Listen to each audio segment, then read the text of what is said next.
Mko salama? Ya, kwa majina sana naitwa Daddy Slim, mtoto wa nje ya ndoa. Nimetoka Tanzania, sehemu inaitwa Visiga Madafu Kongoe Mlandizi Chalize Msata Morogoro moja kwa moja.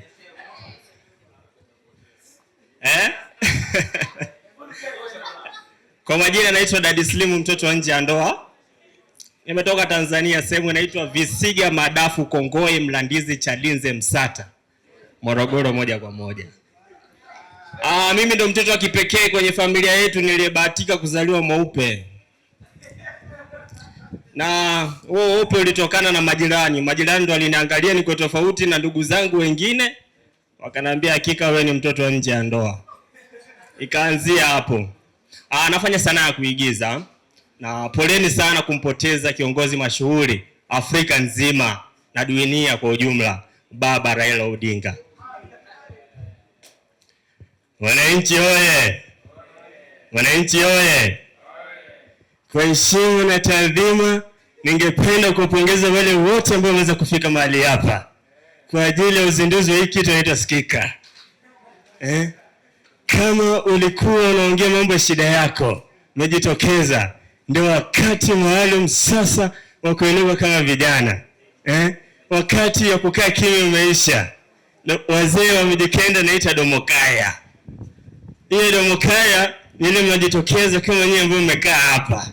Naongea mambo ya shida yenu na viongozi ambao mmeweka kule bunge anasaidia nyinyi. Sione wengine ilikuwa nateseka sababu ya ufisadi. Wengine wachache nafurahia.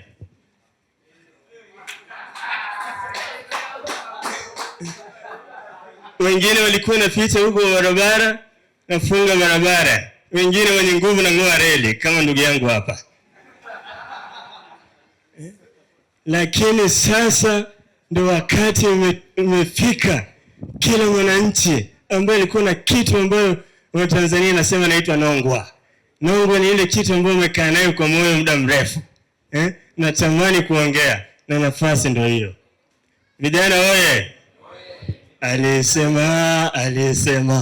Alisema moye alisema.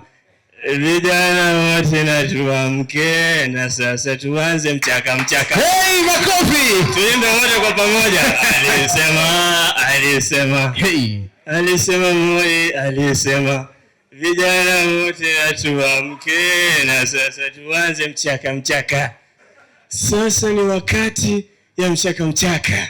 Kama ulikuwa unakimbia, naongeza mbio zaidi. Ndio baba. Kama ulikuwa umelala, sasa ni wakati ya kuamka. Ndio baba. Tendawili. Kuna mwanamume mwingine alikuwa anatembea kwenye mvua bila kuwa mwavuli ya kujifunika. Sasa wakati ametembea kwenye mvua, cha ajabu nywele yake hata mmoja ilikuwa hajapata mvua. Hiyo yote ni kwa nini? Nipeni jibu. Nashindwa. Nipeni muje. Kisumu. Haya, wengine nasema Homa Bay, wengine nasema Kisumu. Yote hiyo ni kanda ya ziwa nyumbani kwetu. Sawa, jibu ni kwa sababu nywele yake hata mmoja ilishindwa kupata mvua kwa sababu ilikuwa na upara. Asante.